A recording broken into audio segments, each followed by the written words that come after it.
وہ لوگ اپنے کام سے فارغ ہو گئے۔ ایک کاغذ میرے سامنے لایا گیا۔ ایک پولیس آفیسر نے قلم کھول کر میرے سامنے کر دیا۔ عارف جمال، یہ تمہارے جرائم کی تفصیل ہے۔ اس میں تم نے اب تک کے جرائم کا اقرار کیا ہے، اس پر دستخط کر دو۔ آفیسر نے بھاری آواز میں کہا اور میں انکار نہیں کر سکا۔ میں نے کانپتے ہوئے ہاتھوں سے قلم لے کر اس کاغذ پر دستخط کر دیے۔ میری قوت ارادی بالکل ختم ہو گئی تھی۔ میری آنکھیں موت کے خوف سے پھٹ گئی تھیں۔ دنیا تاریک ہو گئی تھی اور اب چاروں طرف موت کا اندھیرا پھیل چکا تھا۔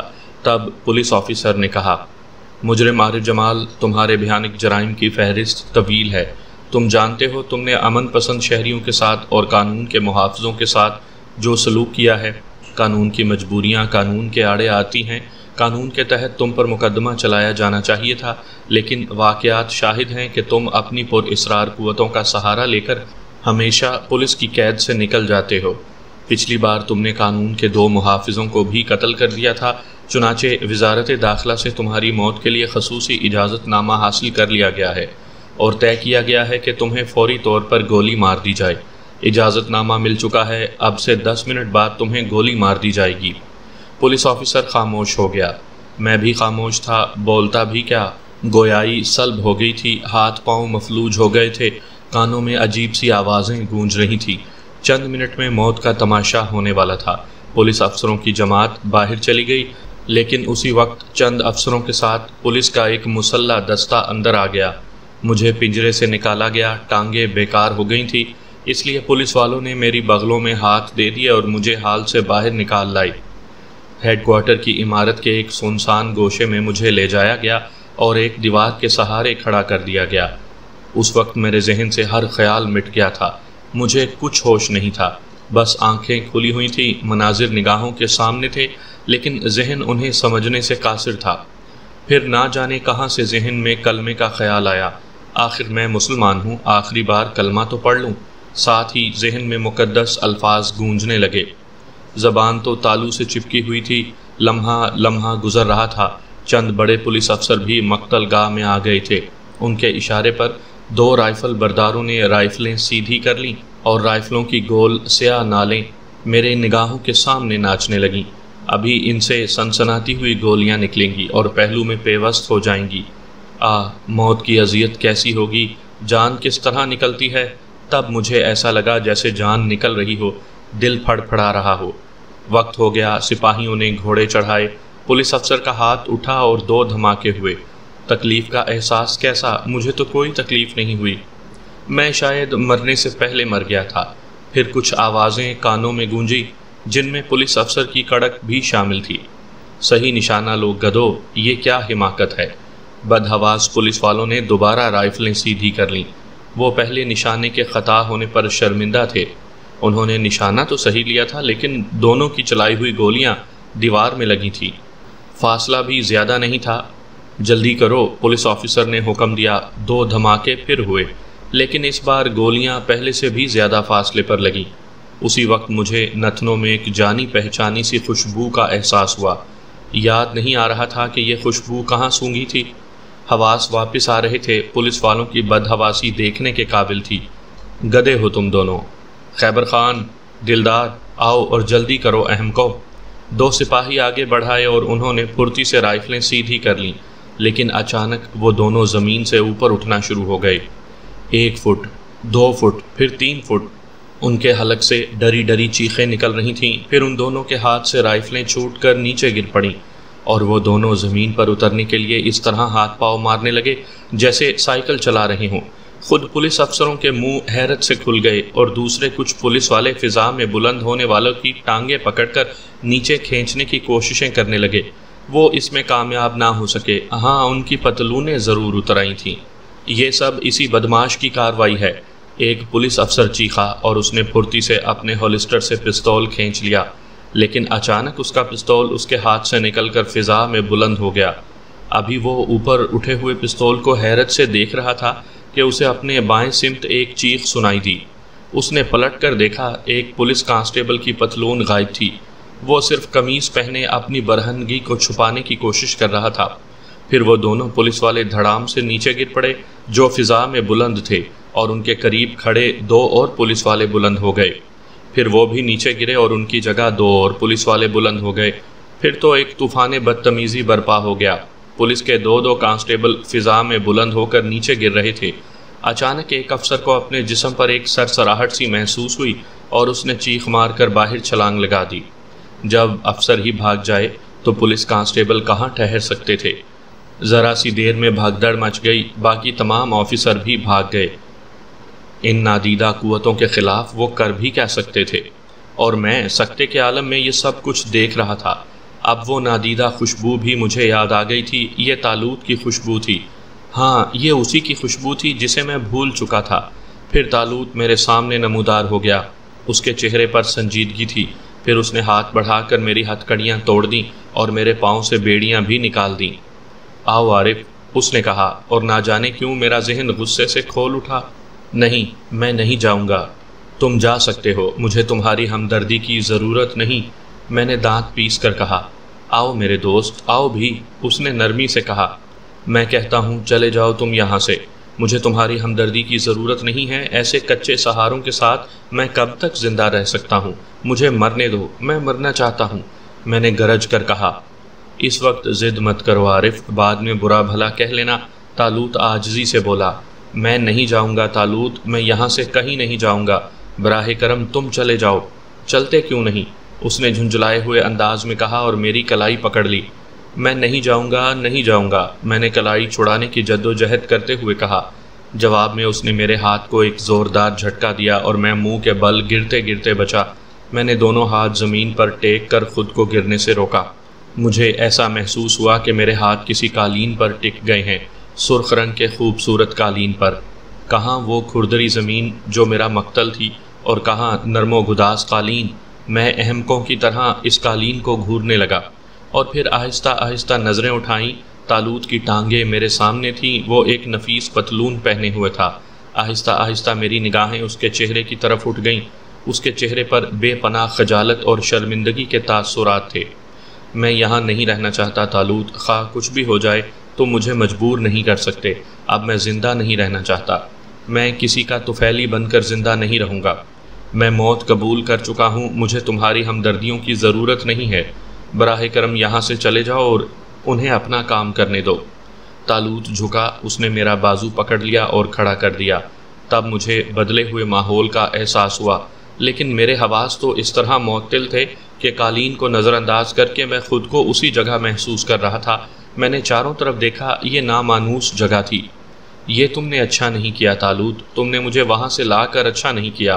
موت میرا مقدر ہے، صرف موت ہی میرا انجام ہے، پھر زندگی کے تعاقب میں بھاگنے سے کیا فائدہ؟ بیٹھ جاؤ عارف، کیا تم اپنے دوست کی کوئی بات نہیں سنو گے؟ اس نے عجیب سے لہجے میں کہا۔ دوست؟ پوری دنیا میں کون میرا دوست ہے؟ مجھ مجہول انسان سے دوستی کر کے تمہیں کچھ نہیں ملے گا۔ مجھے میرے حال پر چھوڑ دو، تقدیر میرے لیے جو کچھ متعین کر چکی ہے اسے ہونے دو۔ آج نہیں تو کل ایسا ہوگا، پھر آج ہی کیوں نہ ہو جائے۔ میری زندگی میں یہ ممکن نہیں ہے عارف، میری کوتاہی پر مجھے معاف کر دو۔ یقین کرو، میں ایک ایسی الجھن میں پھنس گیا تھا کہ نکل ہی نہ سکا، ورنہ تمہیں یہ تکلیف نہ ہوتی۔ میں وعدہ کرتا ہوں اب آئندہ ایسا نہیں ہوگا۔ اگر آئندہ ایسے خطرناک حالات پیش آئے تب بھی میں ساتھ رہوں گا۔ میں اس وقت تو بدحواس ہو گیا تھا، ورنہ ایک بار مجھے معاف کر دو میرے دوست، صرف ایک بار معاف کر دو، ورنہ میرا دل ٹوٹ جائے گا اور پھر میں خاموشی سے اپنی دنیا میں لوٹ جاؤں گا، ایک غم زدہ احساس لیے کہ میں دنیا میں کسی کو اپنا دوست نہیں بنا سکا۔ طالوت نے ایسے لہجے میں کہا کہ میرا دل پسیج گیا۔ میں نے ایک گہری سانس لی اور بولا، ٹھیک ہے طالوت، لیکن تم یہ تو سوچو میری زندگی اب میری نہیں ہے۔ مجھ سے ایسے ایسے جرائم سرزد ہو گئے ہیں کہ اب یہ دنیا کسی قیمت پر مجھے معاف نہیں کرے گی۔ آخر کب تک تم میری مدد کرتے رہو گے؟ جب مرنا ہی ہے تو مر جانے دو۔ میں کہہ چکا ہوں میری زندگی میں یہ ممکن نہیں ہے، اور پھر سچ پوچھو عارف تو تمہاری یہ حالت میری وجہ سے ہوئی ہے۔ تم نے ایک معمولی سا جرم کیا تھا، چند ماہ کی سزا کاٹ کر تم آزاد ہو جاتے اور پھر امن کی زندگی بسر کرتے، لیکن میں نے تمہیں غلط راستوں پر لا ڈالا۔ اس کا ایک ذمہ دار میں ہوں۔ میں تمہاری طرف سے دی ہوئی ہر سزا قبول کرنے کے لیے تیار ہوں، مگر میری مختصر سی داستان تو سن لو۔ میں سوالیہ نگاہوں سے اسے دیکھنے لگا اور طالوت ایک گہری سانس لے کر بولا، اس روز جب تم نرگس رحمانی سے ملاقات کے لیے جانے والے تھے، تم نے دیکھا ہوگا کہ راسم میرے پاس آیا تھا اور اس نے مجھے کوئی اطلاع دی تھی، جس پر میں نے کہا تھا کہ تم نرگس رحمانی کے پاس جاؤ، میں پہنچ جاؤں گا۔ راسم نے مجھے بتایا تھا کہ ایک پورا گروہ میری تلاش میں سرگرداں ہے۔ ابا حضور خود اس کی سرکردگی کر رہے ہیں اور ان کے ساتھ پراسرار قوتیں ہیں۔ راسم نے مجھے بتایا تھا کہ شہر کے کونے کونے میں میری تلاش جاری ہے اور وہ ادھر کا رخ بھی کر چکے ہیں۔ چنانچہ میں اس گھر سے فوراً فرار ہو گیا۔ جہاں بھی میں نے روپوش ہونے کی کوشش کی، وہ پراسرار قوتیں مجھے تلاش کرتی ہوئی اسی جگہ پہنچ جائیں گی۔ کیا بتاؤں عارف، کیسے کیسے چکر دینے پڑے ہیں انہیں، پھر کبھی تفصیل بتاؤں گا۔ میں نے ان پراسرار قوتوں کو دھوکہ دیا ہے۔ بہرحال پھر میں اس شہر سے نکل کر بھاگا اور میں نے ویران علاقوں کا رخ کیا۔ ویرانوں میں، پہاڑوں میں، سرنگوں میں، اور نہ جانے میں کہاں کہاں چھپتا پھرا ہوں۔ اس دوران ایسے ایسے دلچسپ واقعات بھی پیش آئے ہیں کہ تم سنو گے تو ہنس ہنس کر پاگل ہو جاؤ گے۔ نہ جانے مجھے کون کون سے روپ دھارنے پڑے ہیں، تب کہیں جا کر میں ان لوگوں سے جان بچا سکا ہوں۔ اگر میں مجبور نہ ہوتا تو میرے دوست، یقین کرو تم سے ایک لمحے بھی جدا نہ رہتا۔ بہرحال مجھ سے ایک غلطی ہو گئی جس کا مجھے اعتراف ہے۔ اگر میں تمہیں بھی ساتھ لے لیتا تو تمہیں یہ پریشانی اٹھانا نہ پڑتی، لیکن آئندہ وعدہ ہے اگر مجھے موت بھی آئی تو مرنے سے قبل تمہیں بھی ختم کر دوں گا اور ہم دونوں ایک ساتھ ایک قبر میں دفن ہوں گے۔ یہ طالوت کا قول ہے اور طالوت کا قول سچا ہے۔ بس پہلی اور آخری بار مجھے دل سے معاف کر دو، آئندہ کبھی اس کی نوبت نہیں آئے گی۔ طالوت کے لہجے میں ایسی سچائی تھی کہ میرا دل پگھل گیا۔ میں نے اس کی مجبوری پر غور کیا اور یہی فیصلہ کیا کہ در حقیقت وہ مجبور تھا، ورنہ ایسا نہ کرتا۔ مجھے ایسا معلوم ہوا کہ جیسے صبح ہو گئی ہے، میری پریشانیوں کے دن ختم ہو گئے ہیں اور یہ ویران دنیا پھر سے آباد ہو گئی ہے۔ میں نے طالوت کی طرف دیکھا اور طالوت نے دونوں ہاتھ پھیلا دیے۔ میں اٹھا اور طالوت سے لپٹ گیا اور طالوت میری پیٹھ تھپکنے لگا۔ تجھے جتنی تکلیفیں اٹھانی پڑی ہیں میرے یار، میں ان سب کا ازالہ کر دوں گا۔ ایک ایک کو ایسی سزا دوں گا کہ وہ بھی کیا یاد رکھیں گے۔ چن چن کر ان لوگوں سے بدلے لوں گا جنہوں نے تجھ سے دشمنی کی ہے۔ نہیں طالوت، ان میں سے کوئی مجرم نہیں ہے، کوئی قابل سزا نہیں ہے، بس میں ہی خود غرض ہو گیا تھا۔ میں نے 2 بے گناہ انسانوں کو موت کے گھاٹ اتار دیا تھا۔ مجھے ان غریب سپاہیوں کی موت کا زندگی بھر افسوس رہے گا۔ نہ جانے ان کے بیوی بچوں پر کیا گزری ہوگی۔ ہم انہیں پوری زندگی کے لیے فکر معاش سے آزاد کر دیں گے۔ ہم انہیں اتنی دولت دیں گے کہ زندگی بھر انہیں کوئی تکلیف نہ ہوگی۔ مگر یہ سب ہوا کیسے؟ تم مجھے پوری کہانی تو سناؤ۔ یہ کون سی جگہ ہے؟ میں نے پوچھا۔ یہ ایک ہوٹل کا کمرہ ہے، میں نے کرائے پر حاصل کیا ہے۔ اب تو مجھے بھی اس دنیا میں رہنا آ گیا ہے۔ تب کھانے کے لیے کچھ منگواؤ، مجھے سخت بھوک لگی ہے، میں نے کہا۔ اوہ ابھی لو، طالوت نے کہا، اور پھر اس نے بیرے کو بلانے کے لیے گھنٹی بجائی اور بیرے کے آنے پر اسے بہت سی چیزوں کا آرڈر دے دیا۔ تھوڑی دیر کے بعد آرڈر کی تعمیل ہو گئی اور میں مربوکوں کی طرح پلیٹوں پر ہاتھ صاف کرنے لگا۔ طالوت بھی میرا ساتھ دے رہا تھا اور مسکراتے ہوئے مجھے دیکھتا جا رہا تھا۔ پھر کافی پیتے ہوئے میں نے اپنی داستان اس وقت سے شروع کی جب میں نرگس رحمانی کے یہاں سے واپسی کے بعد ٹیلی فون پر بات کرنے والے سے ملاقات کرنے کے لیے گیا تھا۔ شیکر کی پوری داستان سنانے کے بعد میں نے بعد کی داستان سنائی، جس میں نرگس رحمانی کا تذکرہ، داؤد رحمانی کی فرض شناسی، پولیس کانسٹیبلوں کے قتل، سریا سے ملاقات، شیکر اور اس کے ساتھیوں کے قتل سے پولیس ہیڈ آفس تک کے واقعات شامل تھے۔ طالوت کے چہرے پر عجیب سے تاثرات تھے۔ میرے خاموش ہونے پر وہ کئی منٹ تک خاموش رہا۔ کبھی اس کے چہرے پر غصے کی سرخی نظر آتی اور کبھی غم کے تاثرات۔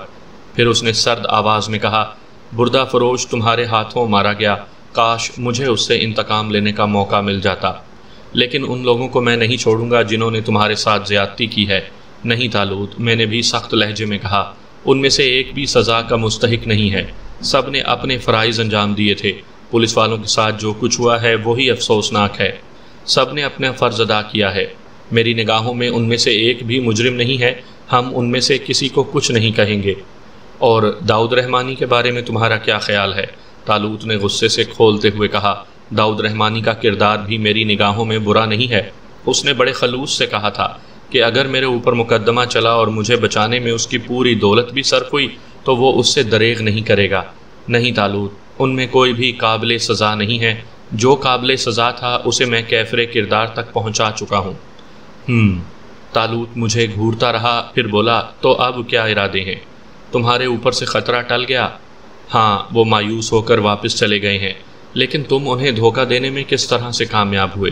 ظاہر ہے وہ بھی تمہاری طرح پراسرار قوتوں کے مالک ہوں گے۔ یہ نہ پوچھو یار، کیا کیا جتن کرنے پڑے ہیں۔ یوں سمجھ لو کہ ایک رات مجھے گدھے کے روپ میں ایک دھوبی کے تھان پر بندھا رہنا پڑا۔ طالوت نے جھینپے ہوئے انداز میں کہا اور میرے حلق سے ایک زوردار کہا ابل پڑا۔ یہ تو کچھ بھی نہیں ہے، کبھی فرصت میں پوری داستان سناؤں گا، طالوت نے کہا اور میرے حلق سے کہے ابل رہے تھے اور طالوت بری سی شکل بنائے بیٹھا تھا۔ بہت دن کے بعد یوں کھل کر ہنسا تھا۔ طبیعت کو ایک عجیب سی فرحت کا احساس ہو رہا تھا۔ دفعتاً طالوت نے کہا، سنو، تمہارے ہاں بھی تو شہنشاہی نظام ہے، میرا مطلب ہے شہنشاہ ٹائپ کے لوگ ہوتے ہیں جن کے احکامات چلتے ہیں۔ تھا کبھی، اب یہ ختم ہو چکا ہے۔ لیکن میں نے تو اپنی آنکھوں سے دیکھا ہے۔ کہاں؟ میں نے تعجب سے پوچھا۔ پہاڑوں کے درمیان، جہاں ہر طرف برف بکھری پڑی ہے۔ اوہ، شاید تم علاقہ غیر کی آزاد ریاستوں کی طرف نکل گئے ہوگے۔ جو کچھ بھی ہو، مجھے وہ خطہ بہت پسند آیا۔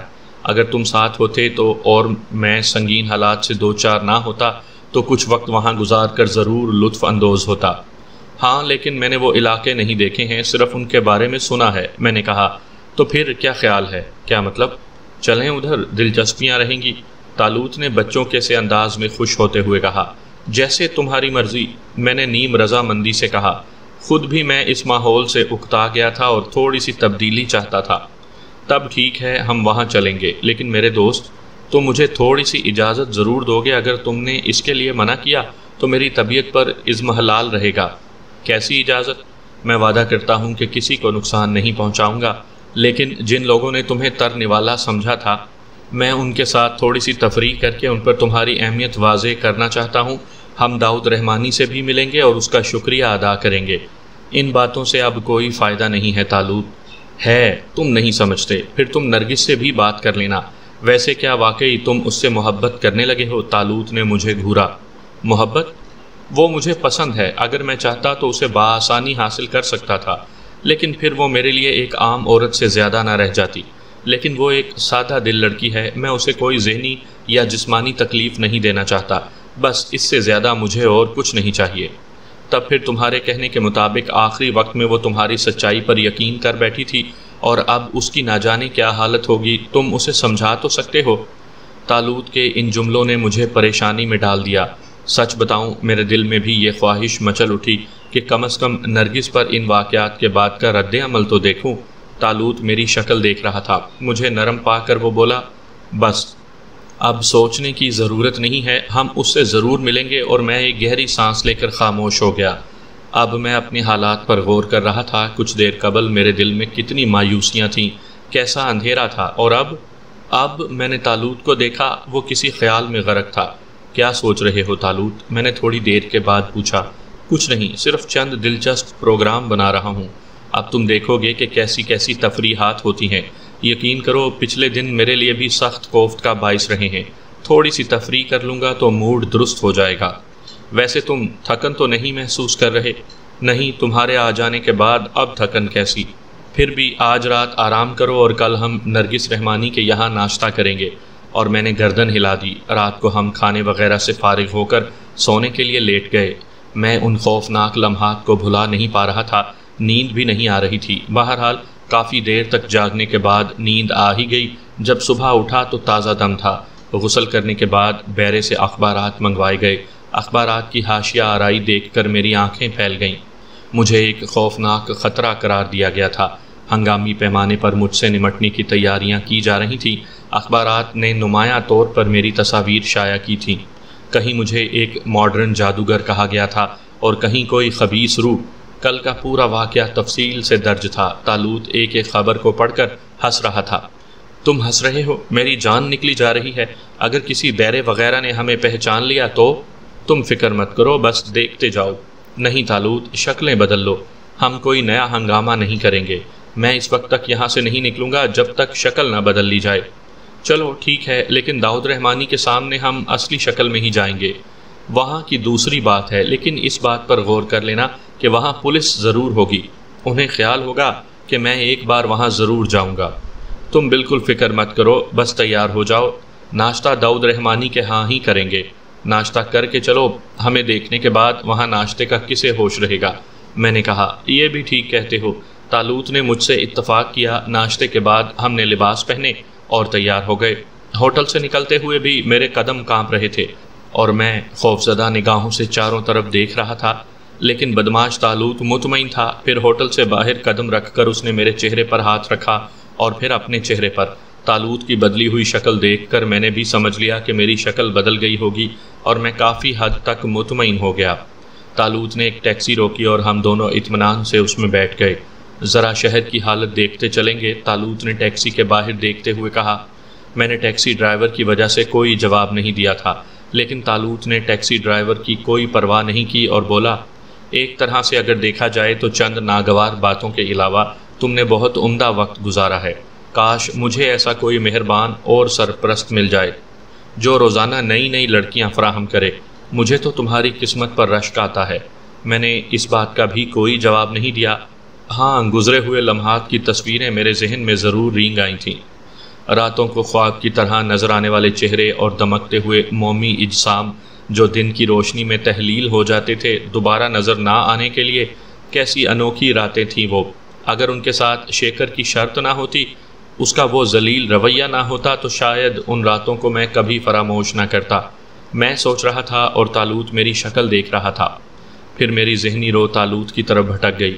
اس شخص کو حالات کا رخ بدل دینے پر کس قدر قدرت حاصل ہے۔ وہ نہیں آیا تھا تو میرے چاروں طرف اندھیرے ہی اندھیرے تھے، اور جب وہ آیا تو سب کچھ ایک بھیانک خواب بن گیا۔ ایسا لگ رہا تھا کہ جیسے کوئی پریشانی قریب سے بھی نہیں گزری تھی۔ سب کچھ ایک بھیانک خواب تھا اور اب اس خواب سے آنکھیں کھل گئی تھیں۔ میں نے ایک گہری سانس لی اور طالوت کی طرف دیکھا اور وہ مسکرا دیا۔ اس وقت ظاہر ہے طالوت یاد آیا ہوگا۔ اس نے کہا، نہیں طالوت، میں نے تو تمہیں ہر موقع پر یاد کیا تھا۔ تم میرے لیے ایک خواب بن گئے تھے۔ مجھے امید نہیں تھی کہ تم واپس آؤ گے۔ تم پہنچے بھی تو کیسے حیرت انگیز وقت پر۔ تمہیں میری پریشانی کا اندازہ کیسے ہوا؟ سخت پریشانیوں کے باوجود مجھے تمہارا خیال تھا۔ جو ہی حالات درست ہوئے میں وہاں واپس آ گیا، اور پھر اس شہر میں تمہاری بو سونگھنا کوئی مشکل کام نہیں تھا۔ میں تمہارے جسم کی خوشبو کے سہارے تم تک پہنچ گیا۔ اگر تم تھوڑی دیر اور نہ آتے طالوت تو پھر شاید۔ اور طالوت کا چہرہ سرخ ہو گیا۔ چند ساتھ وہ غصے سے کھولتا رہا، پھر اس نے غرائی ہوئی آواز میں کہا، پھر طالوت اپنی دنیا میں واپس چلا جاتا، لیکن جانے سے پہلے وہ اپنے دوست کی موت کا انتقام ضرور لیتا، اور یہ انتقام کیسا ہوتا اس کے بارے میں اب کچھ کہنا بیکار ہے۔ جب تک میرا دل ٹھنڈا نہ ہو جاتا میں انتقام لیتا رہتا۔ بہرحال اب اس ذکر کو جانے دو، مجھے غصہ آتا ہے، اور تم ان لوگوں کو نقصان پہنچانے کو منع کر چکے ہو۔ ہاں، اب اس ذکر کو جانے دو، یہ گزری باتیں ہیں، بھولے ہوئے افسانے ہیں، انہیں ذہن سے نکال دینا ہی بہتر ہے، میں نے کہا، اور طالوت خاموش ہو گیا۔ تھوڑی دیر کے بعد ٹیکسی داؤد رحمانی کی خوبصورت کوٹھی کے سامنے پہنچ گئی اور ہم دونوں نیچے اتر آئے۔ طالوت نے بل ادا کیا اور ہم نے چاروں طرف نظریں ڈالتے ہوئے گیٹ پر پہنچ گئے۔ بظاہر پولیس والوں کی موجودگی کا احساس نہیں ہوتا تھا۔ گیٹ پر چوکی دار موجود تھا، اس نے ہمیں سوالیہ نظروں سے دیکھا۔ سیٹھ صاحب موجود ہیں؟ میں نے پوچھا۔ ہاں، لیکن وہ کسی سے مل نہیں سکتے، ان کی طبیعت خراب ہے، چوکی دار نے کہا۔ اور نرگس رحمانی بی بی بھی موجود ہیں، لیکن وہ بھی کسی سے نہیں ملے گی۔ ٹھیک ہے، اگر وہ ہم سے نہیں ملیں گی تو ہم ان سے مل لیں گے، طالوت نے کہا اور آگے بڑھنے لگا۔ میں بول چکا ہوں صاحب، آپ لوگ اندر نہیں جا سکتے، سیٹھ نے بول دیا ہے، کوئی بھی ہو وہ نہیں ملیں گے، چوکی دار راستہ روکنے کے انداز میں بولا، اور طالوت چونک کر اسے گھورنے لگا۔ پھر اس نے ہونٹ سکوڑ کر چوکی دار کے سینے پر پھونک ماری اور چوکی دار کسی تنکے کی طرح اڑ کر دور جا گرا۔ طالوت نے مجھے اشارہ کیا اور ہم دونوں اندر داخل ہو گئے۔ طالوت اطمینان سے چلتا ہوا اندر جا رہا تھا اور چوکی دار اٹھ کر اپنے کپڑے جھاڑ رہا تھا۔ اس کی آنکھیں حیرت سے پھٹی ہوئی تھیں۔ بہرحال پھر اس نے ہمیں روکنے کی کوشش نہیں کی اور ہم اطمینان سے اندر داخل ہو گئے۔ طالوت نے ایک گزرتی ہوئی ملازمہ کو روکا اور اس سے مسٹر داؤد رحمانی کے بارے میں پوچھا۔ صاحب اپنے بیڈ روم میں ہیں، اور مس نرگس؟ وہ اپنے بیڈ روم میں ہیں، ملازمہ نے کہا، اور طالوت شکریہ ادا کر کے آگے چل پڑا۔ پھر اس نے میرے کندھے پر ہاتھ مارتے ہوئے کہا، اب بتاؤ تم کس کے بیڈ روم میں جانا پسند کرو گے، لیکن ایک شرط ہے۔ کیا؟ میں نے پوچھا۔ وہاں کوئی رومانی ڈرامہ نہیں ہوگا، میرا مطلب ہے حد سے تجاوز کرنے والی بات۔ اگر ایسی کوئی بات ہونی ہے تو پھر میں باہر ہی رہ جاؤں، ورنہ ذرا میں۔ طالوت شرارت سے گردن کھجاتے ہوئے بولا، فضول باتیں مت کرو، تم باہر ہی رہو گے، میں نے کہا، اور طالوت ایک گہری سانس لے کر بولا، بہتر ہے اس دوران میں ذرا سیٹھ صاحب سے ملاقات کر لوں۔ میں نے گردن ہلا دی۔ پھر ہم دونوں نرگس رحمانی کی خوابگاہ پر پہنچ گئے۔ دروازہ اندر سے بند تھا۔ میں نے دروازے پر دستک دی لیکن کوئی جواب نہ ملا۔ میں نے دوبارہ دستک دی تو نرگس کی بھررائی ہوئی آواز سنائی دی، کون ہے؟ لیکن میں نے اس آواز کا جواب نہیں دیا اور تیسری بار دروازہ کھٹکھٹایا۔ اس کے ساتھ ہی میں نے تالوت کی طرف دیکھا۔ تالوت نے اپنا ہاتھ میرے چہرے کے سامنے کر دیا اور ہم دونوں اپنی اصلی شکل و صورت میں آ گئے۔ کون ہے؟ بولتے کیوں نہیں؟ بھاگ جاؤ، اندر سے نرگس کی جھنجھلائی ہوئی آواز سنائی دی۔ لیکن میں نے پھر چوتھی بار دستک دی، تب اندر سے قدموں کی آہٹ سنائی دی اور میں نے ملتجی نگاہوں سے تالوت کی طرف دیکھا۔ دوسرے لمحے تالوت میری نگاہوں سے غائب ہو گیا اور اسی وقت دروازہ کھل گیا۔ نرگس کے بال بکھرے ہوئے تھے، آنکھیں متورم تھیں۔ اس وقت چہرہ غصے سے لال بھبوکا ہو رہا تھا، لیکن میری شکل دیکھتے ہی اس کے قدم لڑکھڑا گئے۔ اس نے گرنے سے بچنے کے لیے دروازے کا سہارا لیا اور پاگلوں کی طرح میری شکل دیکھنے لگی۔ عجیب کیفیت تھی اس کی آنکھوں کی۔ پھر اس کے منہ سے آواز نکلی، کیا تم کوئی تصور ہو؟ کیا تم کوئی خواب ہو؟ نرگس، میں عارف جمال ہوں، ایک حقیقت۔ میں نے آگے بڑھ کر کہا، حقیقت؟ اوہ حقیقت! عارف تم وہ دیوانہ وار آگے بڑھی اور مجھ سے لپٹ گئی۔ عارف تم زندہ ہو؟ ہاں تم زندہ ہی ہو عارف۔ وہ پاگلوں کی طرح مجھے ٹٹولنے لگی۔ میں اس کا بازو پکڑ کر اسے اندر لے گیا۔ میں نے پلٹ کر دروازہ بھی بند کر لیا اور پھر میں اسے لے کر ایک صوفے پر پہنچ گیا۔ اب نرگس جذبات کے بھنور سے نکل آئی تھی، وہ قدرے سنبھل گئی تھی۔ آپ عارف صاحب، میں نے اخبارات میں پڑھ لیا تھا۔ اف، اگر آپ کو کچھ ہو جاتا تو میں خودکشی کر لیتی عارف صاحب۔ مجھے قیامت تک یہ ملال رہتا کہ ڈیڈی آپ کے احسانات کا جواب نہ دے سکے، اس نے کہا۔ تفصیل آپ کو معلوم ہو گئی ہوگی نرگس صاحبہ، میں نے کہا۔ ہاں، اور تفصیل معلوم ہونے کے بعد ہی میں نے ڈیڈی کو معاف کر دیا تھا۔ نہیں نرگس صاحبہ، آپ کے ڈیڈی قصوروار نہیں ہیں۔ انہوں نے ایک مہذب انسان اور ایک محب وطن شہری کے فرائض انجام دیے تھے۔ بہرحال نادانستگی میں ہی صحیح، میں مجرم ضرور ہوں۔ یہ دنیا اتنی سطحی کیوں ہے؟ یہ گہرائیوں میں کیوں نہیں جھانکتی؟ قانون اتنا ہلکا کیوں ہے؟ جرم کی وجہ کیوں نہیں معلوم کی جاتی؟ اس کا تدارک کیوں نہیں کیا جاتا؟ کیا یہ لوگ صرف سزائیں دینے والے ہیں؟ پھر انصاف کرنے والے کہاں گئے؟ نرگس نے درد بھرے لہجے میں کہا اور میری آنکھوں میں آنسو امڈ آئے۔ پوری دنیا سے میرا گلہ ختم ہو گیا مس نرگس۔ میرے دل کی سب سے بڑی خواہش یہی تھی کہ آپ کی زبان سے یہ الفاظ سن لوں۔ میں نے آپ کے لیے کبھی برا نہیں سوچا مس نرگس۔ در حقیقت آپ کے لیے میں نے یہ سب تکالیف اٹھائی ہیں۔ آپ میرے دل کو بھا گئی ہیں، اور دل کی صرف اتنی سی خواہش تھی کہ آپ میرے سامنے میری بے گناہی کا اقرار کر لیں۔ اس کی وجہ سے جو کچھ ہوا ہے آپ کے علم میں ہے۔ میں آپ کی دل سے قدر کرتی ہوں عارف صاحب۔ کاش میں آپ کی اس محبت کا کوئی بدلہ دے سکتی۔ بدلہ تو مجھے مل گیا، اب مجھے اور کچھ نہیں چاہیے، میں نے مسکراتے ہوئے کہا۔ پھر اچانک نرگس چونک پڑی۔ پولیس اب بھی آپ کی تلاش میں ہوگی عارف صاحب، اور آپ پولیس کی فکر نہ کریں، سب ٹھیک ہو گیا ہے، میں نے کہا۔ کیا اخبارات کی خبریں درست تھیں عارف صاحب؟ کیا در حقیقت پولیس کے ساتھ وہی سب کچھ ہوا جو اخبارات نے لکھا ہے؟ ہاں، وہ خبریں درست تھیں۔ لیکن یہ سب کیا تھا؟ اخبارات نے تو عجیب عجیب قیاس آرائیاں کی ہیں۔ وہی سب کچھ جو تم پہلی ملاقات میں دیکھ چکی تھی، میں نے جواب دیا، اور نرگس تعجب سے میری شکل دیکھنے لگی۔ پھر اس نے کچھ اور پوچھنا چاہا، لیکن اسی وقت باہر قدموں کی چاپ سنائی دی اور وہ خاموش ہو گئی۔ اس نے ہونٹوں پر انگلی رکھ کر مجھے بھی خاموش رہنے کا اشارہ کیا تھا۔ اسی وقت دروازے پر ایک دستک سنائی دی۔ دوسری دستک پر نرگس نے سخت لہجے میں پوچھا، کون ہے؟ کیا بات ہے؟ میں شبراتن ہوں بی بی جی، کوئی آپ سے ملنے تو نہیں آیا؟ بکواس مت کرو، بھاگ جاؤ، نرگس نے کہا، اور پھر خوفزدہ نگاہوں سے میری شکل دیکھنے لگی۔ قدموں کی آہٹیں دروازے سے دور ہوتی چلی گئیں۔ کیا پولیس اس وقت بھی یہاں موجود ہے؟ میں نے پوچھا۔ پتہ نہیں، لیکن کل میری موجودگی میں ہی ڈیڈی کو آپ کے فرار کی اطلاع دی گئی تھی۔ اوہ، سیٹھ صاحب پر کیا رد عمل رہا؟ یقین کریں گے؟ نرگس نے مجھے دیکھا۔ کیوں نہیں، تمہاری ہر بات پر مجھے یقین ہے۔ ڈیڈی شاید آپ کو گرفتار کرانے کے بعد سکون کا ایک لمحہ بھی نہ گزار سکے۔ وہ سخت پریشان تھے، سخت ذہنی کوفت میں مبتلا تھے۔ آپ کے جانے کے بعد وہ اپنے کمرے میں بند ہو گئے۔ پھر انہوں نے مجھے فون کیا اور عجیب سے انداز میں بولے، کیا میں نے غلط کیا ہے نرگس؟ کیا میں ایک شریف شہری نہیں ہوں؟ کیا بے گناہ انسانوں کی جان کی کوئی قیمت نہ تھی؟